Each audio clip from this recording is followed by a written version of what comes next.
Good day, world. Welcome to the Beers with Engineers podcast. I am your host, Bert Ushold, and this is episode number 2. Today I interview Julian. Unlike last week's guest, Joe Parashak, who I have known for 30 years, I met Jay only about a year and a half ago. You'll hear in my introduction what it is about Jay that most impresses me, and I think as you listen you'll appreciate that to some extent. Mentoring is a topic that comes up several times. We talk a bit about remote distributed teams, throw in a bit of motorcycle racing, search and rescue, and ice climbing, and we cover a good range of topics. Without further ado, let's get started. Okay, oops, I'm sorry. I do have a little more ado. Exchanged a couple of emails with Jay the other day and found out that he had said something that I totally misunderstood and went off on this rather silly sort of tangent. If you know what I'm talking about after you listen, you may enjoy a good laugh at my expense. Ha ha ha. If you don't know what is happening, my ego feels a little bit better. I will confess in some future episode what happened. And now, hopefully, no more ado, and we will go on with the talk with Jay. Thanks. If you remember and listened to episode 1, Joe Parashak gave some advice and said engineers should remember that you usually get a second chance. That's kind of the development process of it. So this is my second chance at this podcasting thing. And with my second chance, I would like to kick it off by introducing you to Jay Julian. Jay, say hello. Hello. All right. So Jay is the owner and founder of Accelerate Design in Charlton, Massachusetts, which is a company that specializes in medical devices. In Massachusetts, specializing in medical devices doesn't really make you stand out very much, but what does make Jay stand out is his company specializes in robotics and optics, so getting some pretty interesting stuff there. Jay is a Worcester Polytechnic Institute grad, and in the last podcast we covered various pronunciations of Worcester with my previous guest who was also from WPI, so I need to get a more diverse group of guests. I'll start working on that, I promise. I met Jay a little over a year ago at an online networking event, and that ended up in me working for Jay for a few months late last year, early this year, and hopefully some more in the future. The first of two notable things I would like to say about Jay is he knows optics. As the saying goes, he's probably forgotten more about optics than I know, and I think most of what I know I learned from Jay. So he's the man as far as I'm concerned in that area. And the second thing about Jay that really struck me as I got to know him was actually his integrity. And integrity is a hard thing to pin down. You sort of just sense it in somebody, but as much as anyone I've met, and more than many, Jay really wants to do what is right for his customer, even if that means leaving a little bit of money on the table. He might be able to convince the customer that it was a good idea to do something that he could make some money off, but if he doesn't think it's the right thing to do, he won't do it. And I hope throughout this interview, you will be able to see that part of Jay and see what I mean. So I think we're off to a good start. Jay, why don't you take a minute or two, fill in any blanks that I left egregiously open? Wow, thank you. Yeah, that was pretty good. Yeah, so for the last 6 years, I've been growing a consultancy through pandemic and other various challenges. And we do an awful lot of medical devices, as you said. A lot of people will bring projects to me, even outside of the general medical device realm, into some sporting goods, into some wearables, even beach chairs at one point in time, and pickleball rackets. But our focus is really in the optical systems within medical devices, or very often optical devices that are very much or medical devices that are very much optical in nature, have some other kind of photonic or biophotonic application to it. So that's kind of the niche that separates us a little bit from the rest of the medical device firms that are in the area. Mm-hmm. All right, that sounds good. All right, since we are on Beers with Engineers, one, are you having a beer? And if not, what kind, are you having a beer? If so, what is it? If not, what beer would you like to be having? Sure. So I just got back from Nashville where we drank Jack Daniels for about 4 days straight. So I'm not having a beer, especially at this time of the day. But it would probably be local. It would be like a Treehouse or a Greater Good or something, or a Wachusett or something like that. Yeah, and I am not a beer drinker, but I host a podcast that has beers in its name. But for those who don't know, Treehouse is a small microbrewery. Well, actually, they're a large microbrewery right in Jay's hometown. And virtually all the people I know that are beer fans love that Treehouse, and I'm gonna have to get them as a sponsor maybe sometime. But yeah, so it's handy to have them right in your backyard if you are a Treehouse fan. Great place for informal business meetings. Yeah, it's a big setup. I went down there, I don't know, last year sometime to pick up some beer for a friend, and actually it's my brother. And yeah, that's they got quite a setup. All right, let's move on. So why did you become an engineer? It's probably in my DNA, but I give a lot of credit to that to a number of family members, but specifically my grandfather. He had the quick one about him because I could tell you a number of stories that help kind of are very important to my story. Mm-hmm. But he had his wife, my grandmother, just gave birth to his fifth child, and he quit his job because his side business of civil engineering was good enough for him to start his own land surveying and civil engineering firm. So to me, that was pretty remarkable story around the time I was having a first child, is that he had the kind of gumption and confidence to be able to do that. Mm-hmm. So starting your business, that's sort of following in your grandfather's footsteps a little bit. Well, it remains to be seen whether this portion of it will be part of my business, but he trained, educated, and employed more than 3 generations of my family. Oh, there you go. And that was just a great thing, not only for everyone to be able to have that foundation, have that job, but the amount of time that I got to spend with my grandparents by having to go in the office and work with them every day was really, really a great thing. Oh, that's great. That's great. No, I was actually just talking to a friend the other day, and I think all my grandparents were dead when I was in my mid 20s, and 3 of them when I was a teenager. So I got to know them a little bit, but I never really had an adult relationship with my grandparents. And I know a few people who had. It sounds like you enjoyed that, and that's something I miss. But that is the way life goes sometimes. How about, speaking of starting businesses, what a little bit of the background of history which led you to decide to start Accelerate Design, please? I really like doing this kind of work, and I'll go back about 15 to 17 years when I was getting towards the end of my first real job in optics and optomechanical systems. And I was frustrated at times when projects we would take on that I was giving early guidance and management didn't want to listen to me. And so in my naive youth, I said, you know what, I'm going to write a book because I think SPIE, one of the optics agencies, I could probably write a book a lot like one of the ones that they publish. And it was going to be on how to design an airspace grading-based spectrometer and parameters and thought process on the design process that I thought that you should go through, that I was trying to institute there at work, and I felt like I was being really unsuccessful.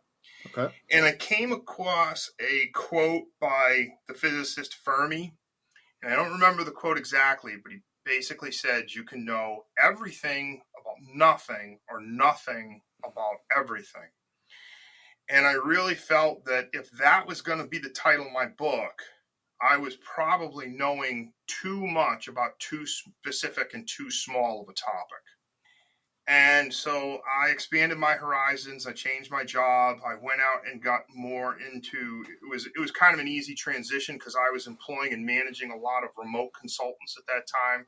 Right. I moved over into the engineering consulting world, and I was able to expand my bit quite a bit to now have over 15 years of experience with medical devices, and but also being more of a technologist and a generalist, and figuring out how your very cutting edge device or whatever your special sauce is going to be, how do we productize that, and what can we follow in the marketplace to make sure that you have as mature of a product as you can for the first generation.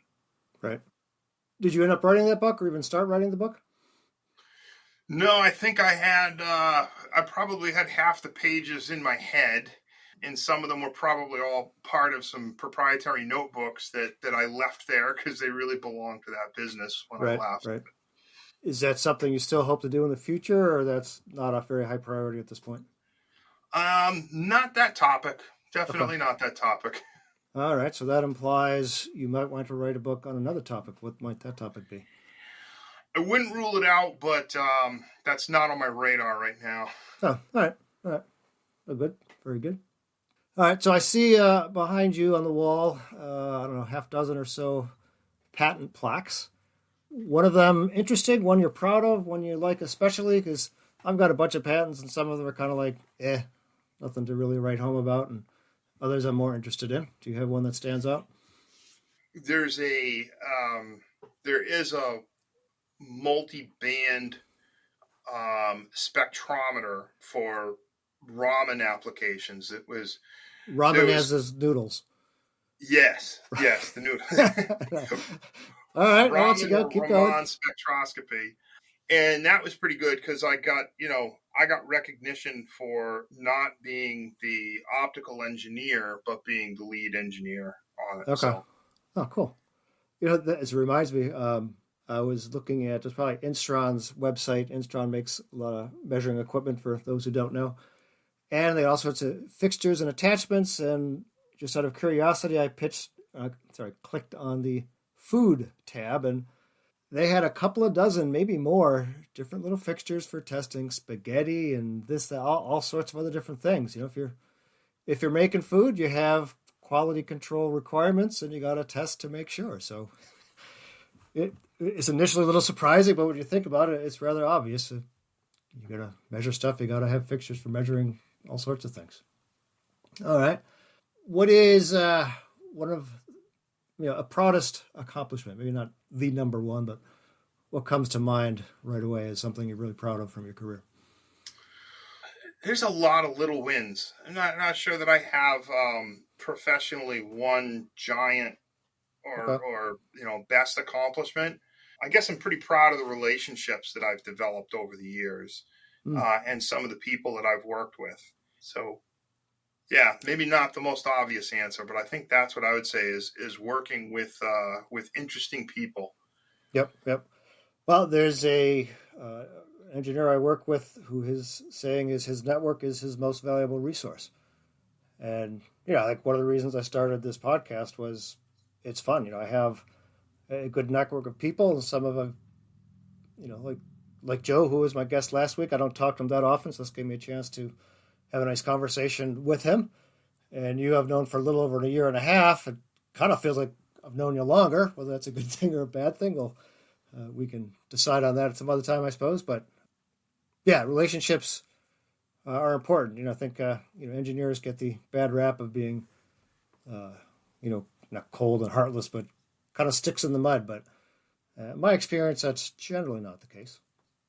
All right, is there a cool technology that you like that either you have used or you'd like to use someday? I mean, I guess you work with all sorts of optics. Lasers probably some of that too as well, once in a while, right? Yeah, OCT, which is optical coherence tomography. Mm-hmm. That's really up and coming and interesting, and I know that that's going to find some more interesting applications. So that's pretty exciting. At one time, I was the hyperspectral guru, and I really think that there's some challenging in those grading based spectrometers I was just talking about to be productized, maybe become solid state, Okay. and being able to deal with the data streams. But hyperspectral imaging is probably, I think, still underutilized in that rather than just looking at an image or looking at a scene or scanning a scene and seeing colors, but that you can actually see and plot the wavelength intensities and the radiometry of the scene well enough to start to do chemical analysis. Okay. And then that gets really interesting with a lot of different things. And then you think beyond just the visible spectrum. And as you go into the NIR, which is for the more or less affordable, but if you went more into the traditional infrared, not as affordable yet, you're doing loads of spectroscopy. And I think that there's so much more information in every image that we see in real life than even meets the eye, I guess. There's the pun. That's right, exactly. So is that, I know that the astronomers, they look at, various planets and things in the far, way off in the far out in the galaxy, and they're somehow able to determine what chemicals and what other elements are there. Are those related technologies, do you know? That is spectrometry. They Okay. are definitely hooking their spectrometer up to their telescope. The field isn't big enough, I believe, on those planets and stars that are so far away.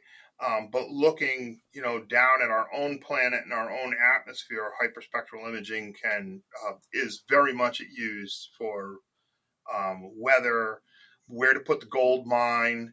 Can we find a mine that is camouflaged and hidden underneath the surface of shallow oceans? So just a wealth of applications there for satellite-based hyperspectral. Hmm. I think it was Carl Sagan, maybe not, but my recollection is him or someone like that suggested that as part of the Apollo program, they get some good information and see what the Earth looks like from outside the Earth. I'm guessing they did that, and if they did that, it probably helped them to calibrate their instruments to look at, other planets within our solar system and outside the solar system. Yeah, makes sense. If you weren't an engineer, I think I know the answer because we've talked about this. What would you be? What would you want to be? Oh wow, I didn't know we've talked about this. That's a pretty good question. I haven't had to sit down and think about that too much. You know, I certainly tried to go into athletics, and maybe if different chips fell different ways, maybe I would have gotten more of an opportunity. Yeah, I have quite a few martial arts, boxing, kickboxing accomplishments, and Right? I purposefully avoided going professional because I wanted to. I thought it was going to be more notable to have some amateur designated titles as opposed to being just another bum of a professional. Right. But maybe an outdoor guide or a professor or something into the mentoring roles. Okay. Well, I can go two directions with that, and I may go both of them, but I'm going to start with the conversation I remember having with you in the past was about you wanted to work with race cars. Didn't you want to be a race car engineer or something like that? That is definitely what moved me over from civil engineering and land surveying with my grandfather's Okay. business. I was mostly racing ATVs in motocross, and very much would have loved to have done that professionally, but it did.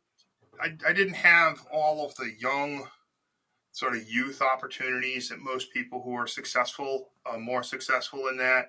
Mm-hmm. And so, in my 20s, when the seniors class of that starts at 24, I started to look at some of those ages and say, my daddy didn't do this, my granddaddy and my great granddaddy didn't do this. I'm probably not going to be a driver. Right. But Right. there's a lot of engineering in this racing stuff, so this would be awesome. So why don't I switch over from civil over to mechanical engineering and engineer my way into race cars? Okay. Was it actually a change in major during college, or was that at another point in your career? I was hedging my bets because I went to a 2-year school before transferring over to WPI, Okay. and that was a engineering and science degree, and so I could take both mechanical and civil classes because most of them working up to the latter points of your college career are the same. Okay.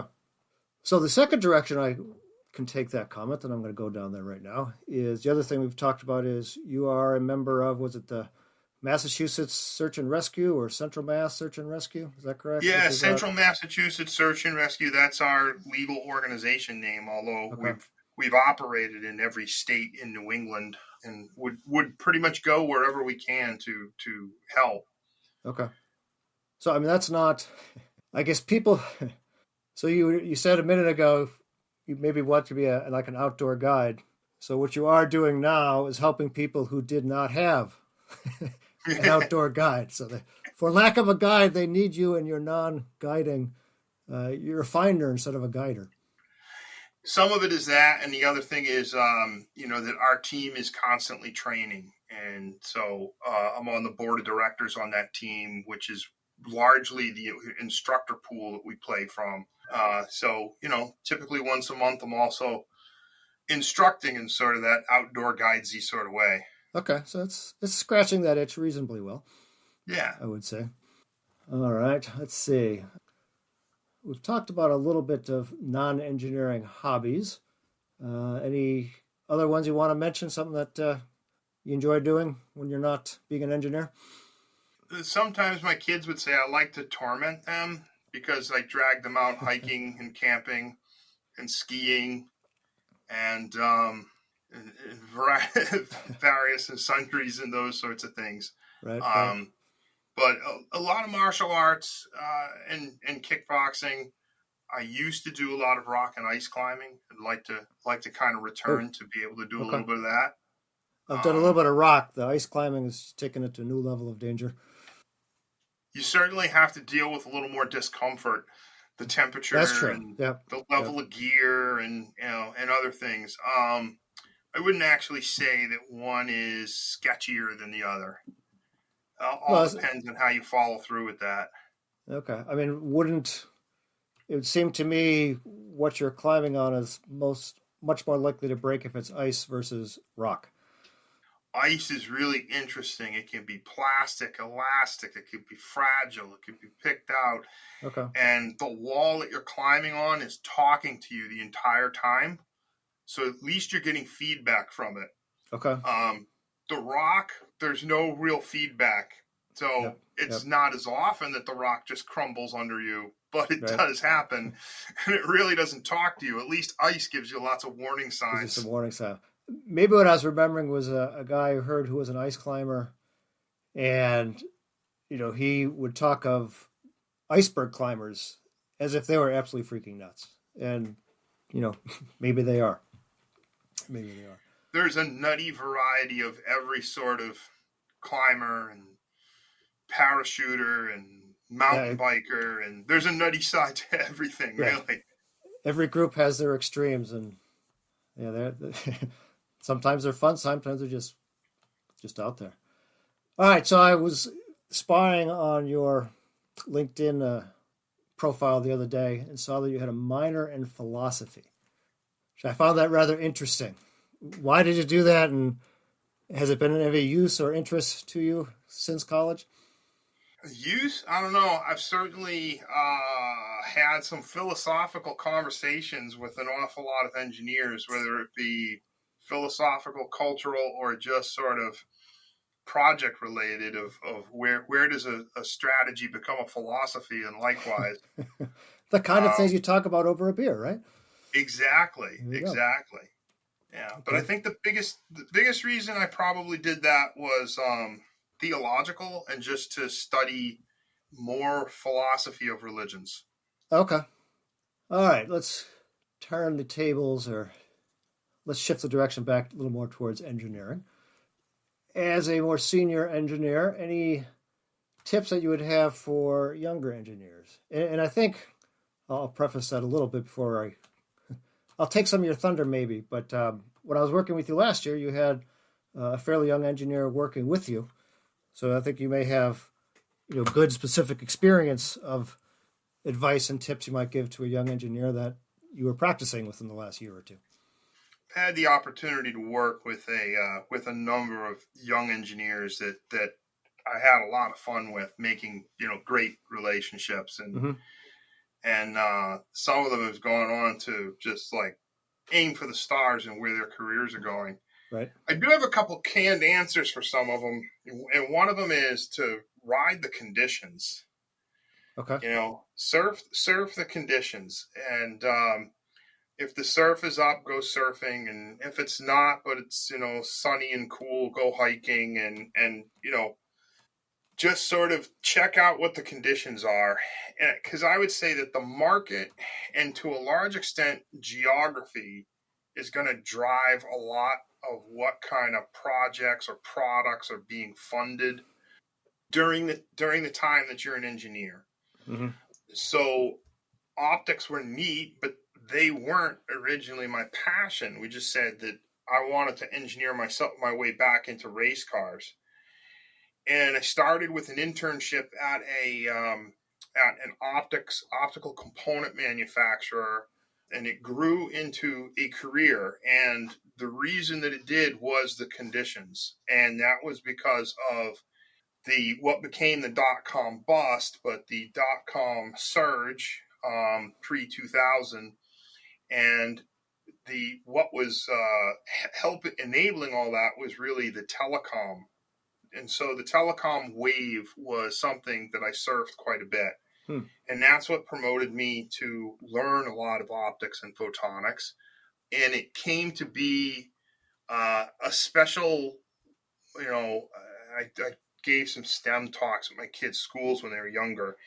And I had lots of Harry Potter slides and saying, you want to be a wizard. You want to have something that you're magically, wizardful about. And that is kind of modern day wizardry. Mm-hmm.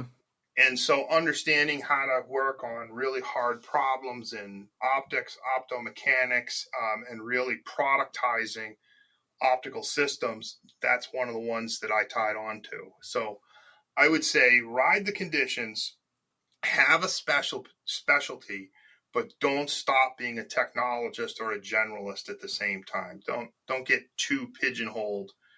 And that last one, I'll give a real quick one. Worked with this great guy who's a PhD of University of Southern Cal, and what he wrote, what he did his doctorate papers on 2 years after he graduated, went from something that cost hundreds of thousands of dollars and only worked in a lab down to something that was a couple hundred or a couple $1,000s that was in the back of a catalog. Right. And so if you end up too specialized in something like that, you could be commoditized very quickly. Right. Yeah, if that one thing goes away, you're in big trouble. Yes. What for, this could go in many directions, but for an engineer coming out of college or just graduating from college, what do you think is the best type of company to work for? Big, small, medium?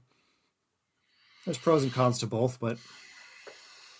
That is a really interesting question. The benefits of a small company are that you have an influence. Yep. And one of the disadvantages of a big company is you don't have an influence. Yep. The disadvantage of a small company is you're not necessarily learning the ropes of unless you're building one-off satellites, and even then this kind of applies.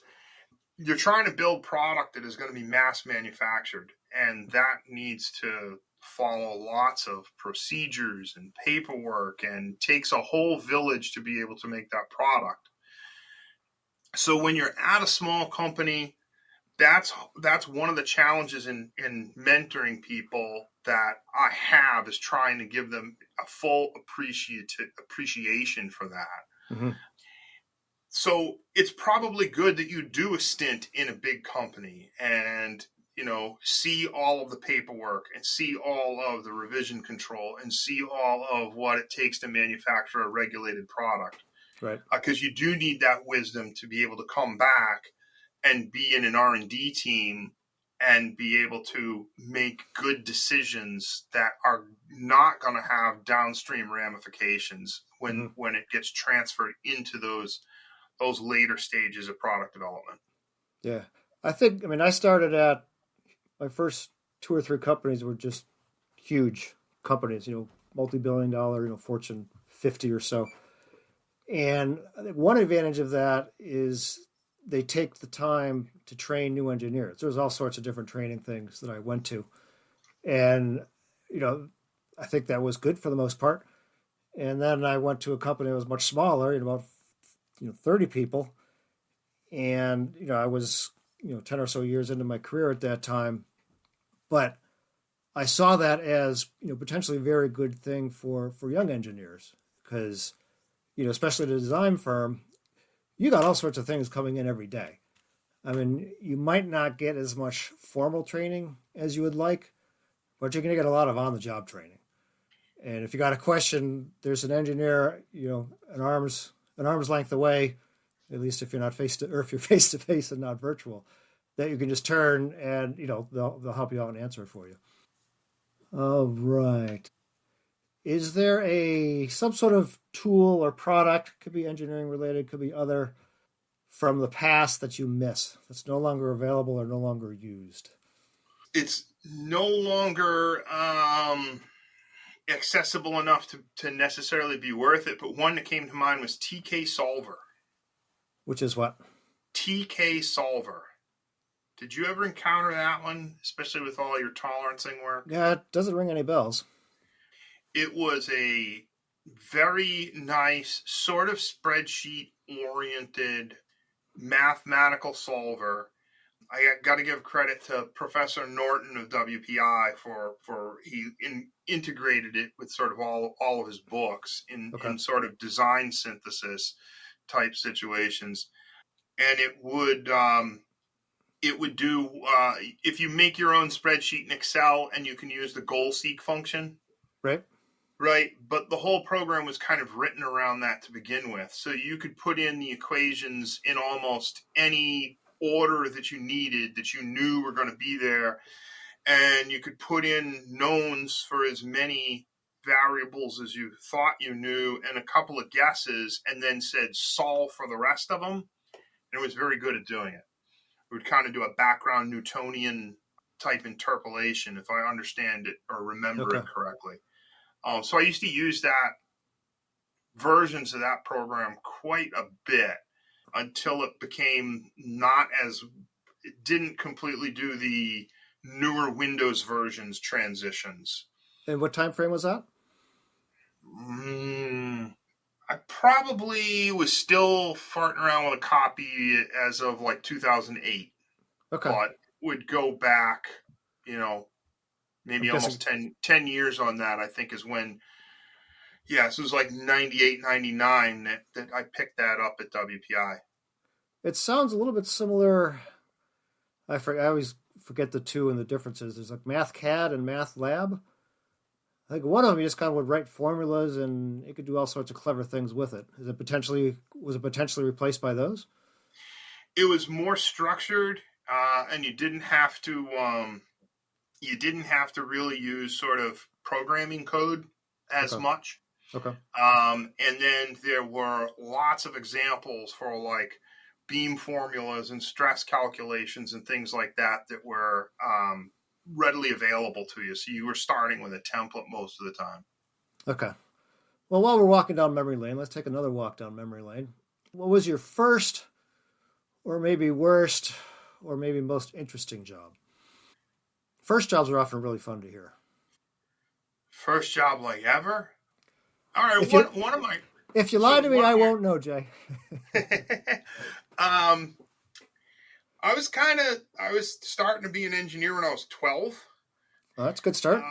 Because my sisters are a few years, not a lot of years, but more than just a two-year gap down to my sister's age. And my father was a chef, and my grandfather helped invest in a restaurant, and we ran a family restaurant, and we lived upstairs from it. Mm-hmm. And I told you my grandfather was running a civil engineering firm. That was his day job. So Thursday, Friday, Saturday nights, he babysat us. And he was mostly there for my sisters, so he would put me to work on a drafting board. And he would have me drawing up septic systems.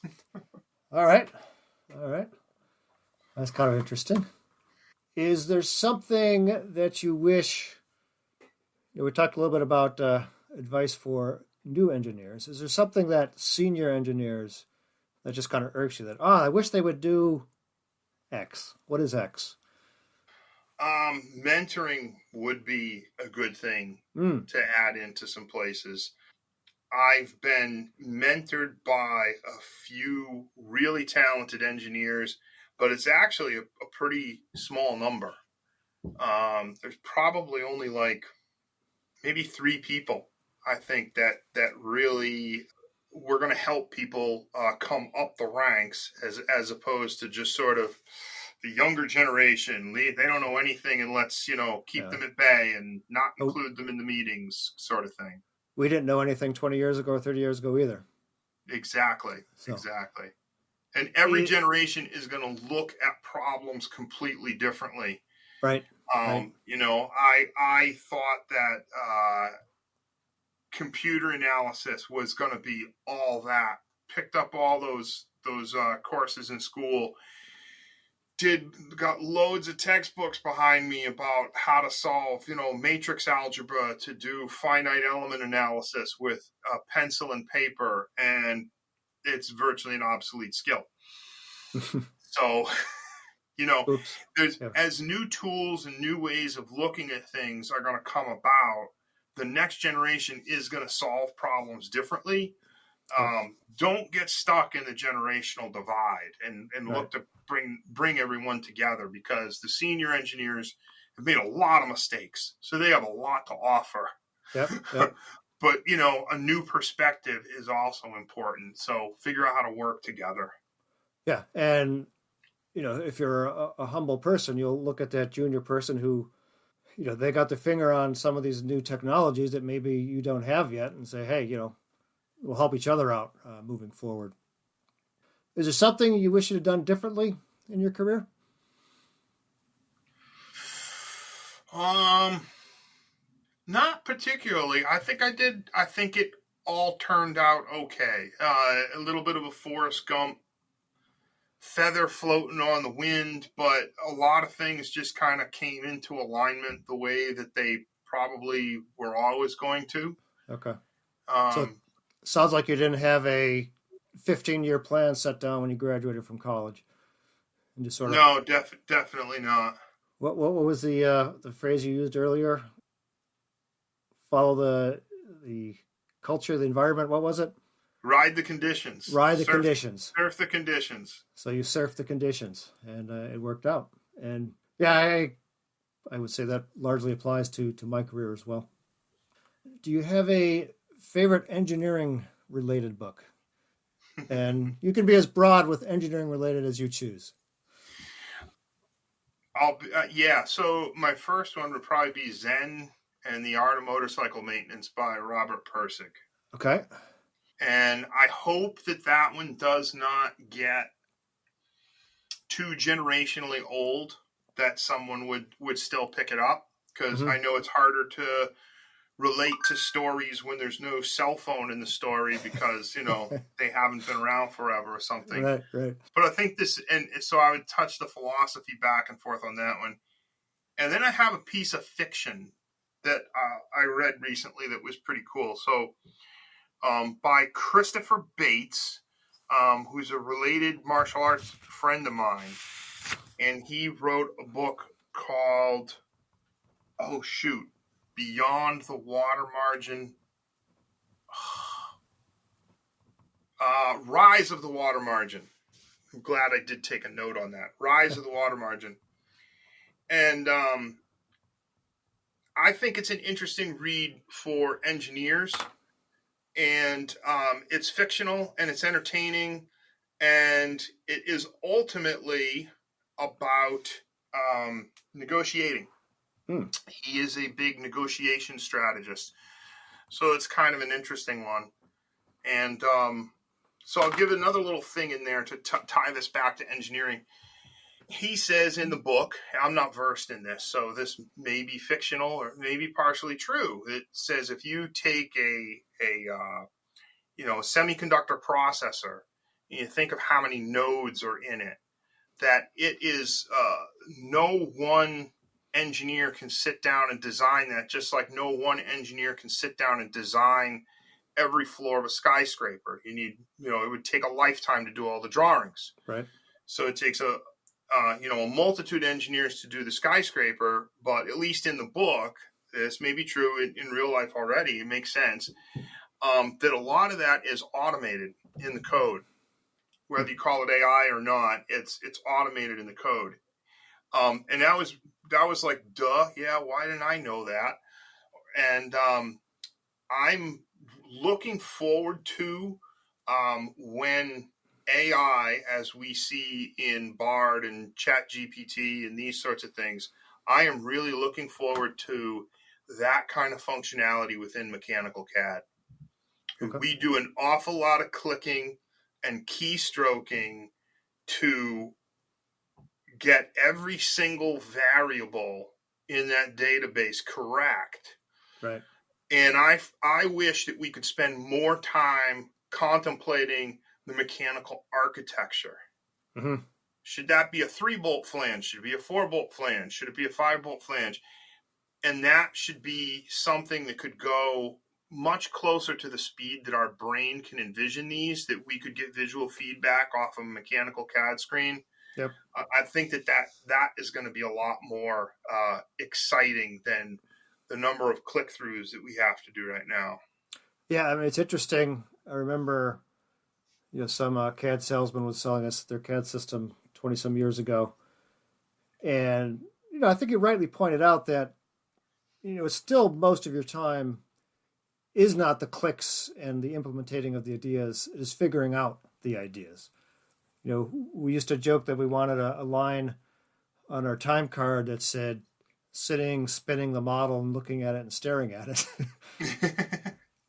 Somebody walks up to you and says, well, you goofing around? No, I'm thinking, I'm staring, I'm trying to figure stuff out. And, I've been using CAD it's pushing 40 years now, I think. And I'm not sure that ratio has changed a whole lot. You can do an awful lot more, but then that requires you to do an awful lot more. You can get much more complex, but complexity requires more inputs to define it and control it. Yeah, getting the CAD and your brain on the same wavelength, so you can just think, I need this rib this size, and boom, it's in there. That'll be nice when that happens. Can't wait. I fear I'll be retired before it happens, though. All right, so in the this post-COVID world of ours, where working from home is a much, much more common and typical thing. You, as I know, are working from home, but a slightly different way. You actually have an office, and occasionally you have employees or contractors such as myself camping out next door. Did you work from home much before you started your business, or was that when you started doing it? I didn't work from home a lot, but here's the backstory on that is that, again, book writing is probably not on my radar right now, but I have joked with many people through the years that I was going to write a book about managing remote teams. So back in 2001, I was working on a project where we would begin with an 11-step process to make an optical component in Fitchburg, Mass. We'd ship it to Santa Rosa, California, who would ship it to Santa Clara, California, who would ship it to Singapore, and then it would come back to Fitchburg for final test and packaging. And the senior engineer said, man, you're going to get a lot of frequent flyer miles. And then 9/11 happened. And the tools that we have now for the pandemic, which we probably have too many tools, but that's kind of another subject. There's too much competition for them, so there's too many. The tools weren't there, and you had to figure out how you were going to communicate these concepts, such as pre-publishing a PowerPoint, which was almost a new program in some ways, I was not indoctrined with PowerPoint in college, but just a few years out of college, I felt like if you didn't say it with PowerPoint, no one was listening. So save your breath. Yeah, right. You had to pre-publish this stuff with PowerPoint and say, okay, go to page 3 and look in the upper left for the blue box, and we're thinking blah blah blah. All over speakerphones, and so in some ways, not all we haven't evolved all that much, but as just a person and a communicator, I think those are kind of the keys.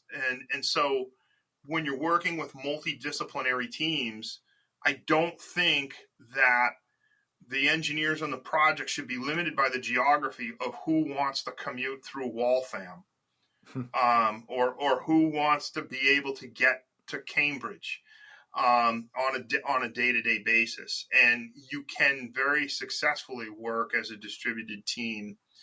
And that's where the use of a lot of independent consultants is very good. The best optical engineers that I have worked with have actually all been independent consultants that have kind of dropped out of their corporate world because they aren't, for a variety of reasons, but I think one of them is that they end up being one of the smartest guys on the block, so they try to promote them to management, but that's not really what they want to do. And so they end up in sort of an independent consultant role. And we put together a lot of good projects with distributed teams that don't have these geographical boundaries of the office. All right, let me kind of tie two things together. So you seem to be somewhat pro, or at least non against remote distributed teams. Would that be a correct statement? I am not against remote distributed teams at all. I can point out, I'll let you ask your question. I can point out a couple of real issues that you have to figure out how to overcome, and I don't have answers for all of them. Yeah, and one of those issues, and I'll let you ponder for a moment or two, and you may not have an answer yet, and you may have already pondered it, but we talked earlier about young engineers and needing, mentorship, whether it's a formal mentor or just, the 2 or 3 people sitting around you. And, having a remote system is difficult for a new engineer. At my last job, we had, a guy who started, I don't know, it was right after the pandemic, I forget exactly, but he was remote in Detroit. He was fairly young, and it didn't really work well. I don't know. What are your thoughts? Some people are cut out for it, and some people should never ever do it. Some people, it's just not the right mix. Okay. So everything can't be remote and distributed teams, because not every professional can work that way. Sure. I've worked with brilliant engineers with adult ADD. I've worked with several brilliant engineers with dyslexia. Right. And communicating without being in person can be very difficult for that. So you have to bridge that gap. So it can't be entirely remote. You have to, overcome some of those things. But there are some people that just probably aren't cut out for it if don't have the right discipline, right? During the pandemic, absolutely. Yep. My kids were sent home from school, and they said, that same box you play Minecraft on, I would like you to do schoolwork now and never click the Minecraft button when you're bored. So it's not for everybody. And then, some of the newer challenges that are coming up are that the younger generation engineers right now, they just had their college disrupted. And they also, the way you work on a college campus, a lot of people would actually like to prolong that into their career. And they work when they want to work. They work when they're inspired. They can schedule throughout the day. That doesn't necessarily fit into you must commute, and we want you to sit in an hour of traffic every morning and every evening. And where they're kind of thinking, why can't I do, other things? And so I think we also need to listen to that and respond to it when we can. It doesn't apply to every career. Right. The other challenge that we have, kind of tying back to the Minecraft thing, is that I've also encountered some of those people that say, well, why can't I be on a skiing vacation and just do one Zoom call, and call that a day's work at the same time. Like, because it's a lot like when I was on college campus. And so there's some give and take, I think, that has to happen and all that. But the workplace it is changing and is going to change because the pandemic let Pandora out of the box for many industries. Yeah, absolutely. Absolutely. All right, I have 2 more questions. The first is kind of a new thing I'm starting. Episode 2, I'm already making changes. I haven't got a good name for it yet. So far, it's the mystery question or the raffle question. So I have 10 questions here, and I'm going to tell you to give me a number from 1 to 10, and that's the question I'm going to ask you. 6. 6. All right, this is one of my favorites. What is the most isolated you have been from any other human being? So you were alone, and the nearest person was how far away? 1 mile, 2 miles, 20 miles? It's almost an easy question because I did do tandem skydiving. And I'd say that's the first time that I've been at least a mile in every direction in space from anything else. But I had a person on my back, so It doesn't quite. That was pretty. He was pretty close. It almost qualifies, but not quite. I can't really give you the distance, but adding lights to your mountain bike means that the cycling season doesn't end when the daylight disappears. Oh, there you go. Sure. And so when you can solo mountain bike in the woods in the cold confidently, that's pretty cool. You are kind of alone. You can stop and shut the lights off for a minute and things can get real quiet. Sure. I've also done a bit of mountaineering and have not always had partners. So I have done a bit of not climbing. I don't do that sick stuff, but mountaineering solo where you can be pretty darn alone. Yep. All right. And hopefully you're not requiring the services of the Central Mass or whichever organization search and rescue team.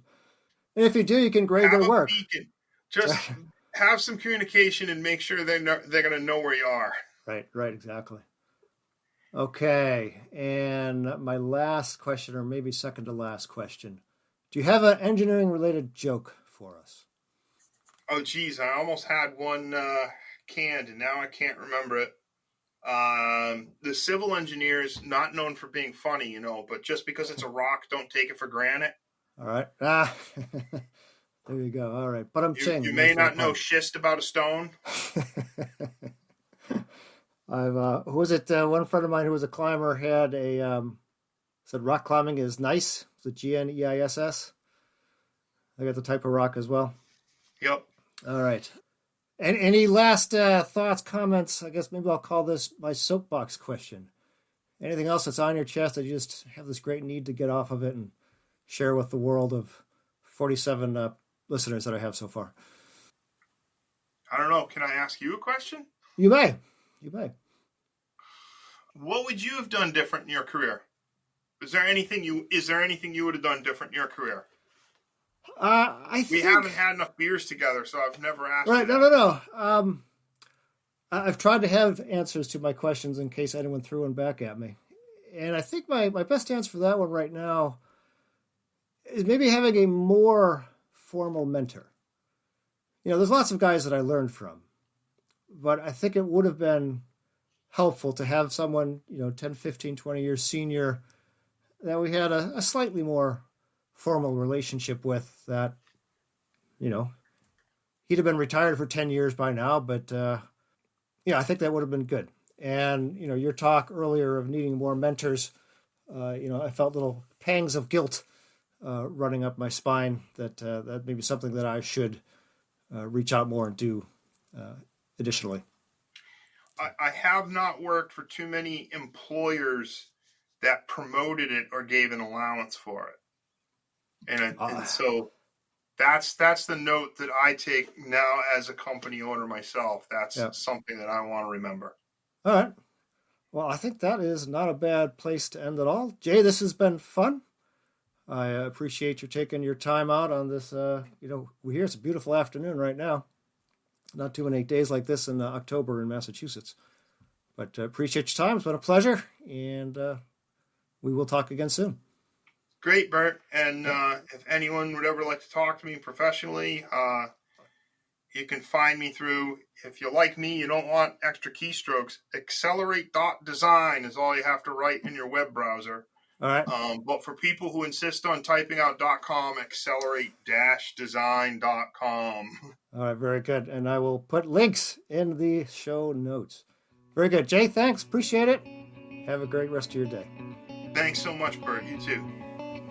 That does it for today's episode of the Beers with Engineers podcast. I hope you enjoyed it. You know how this drill goes. Please like, subscribe, and spread the word. If you're listening, chances are you're an engineer. If you're an engineer, chances are you've been in a design review and are used to providing feedback. So, from one engineer to another, I'd like to hear what you liked and didn't like and how it can be better. If you are not an engineer, be happy you have never been in a design review, but your comments are welcome too. Thanks, and please listen to our next episode when it releases.